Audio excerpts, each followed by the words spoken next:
Hi guys! Tara samahan niyo ako magluto ng merienda. Meron pa ako ditong glutinous rice flour and sugar. Pipituin ko lang po siya dito sa kawali and then lalagyan ko na rin po siya ng sugar mamaya. So, bahala na kayo, panoorin niyo na lang. Kaya enjoy watching. Bye!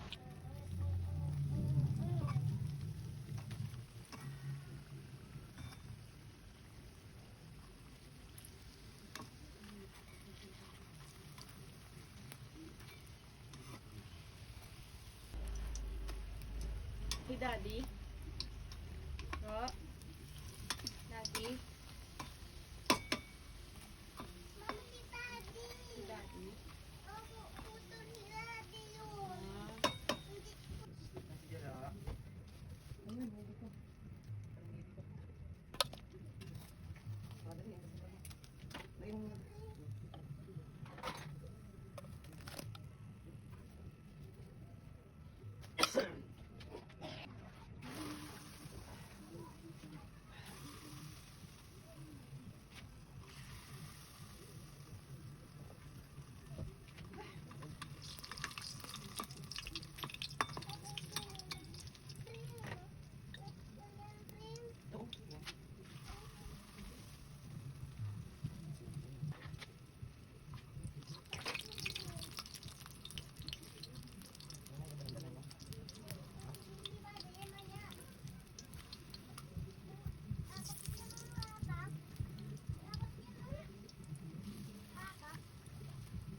Tirang kong salitaw. Niluto ko.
Yummy.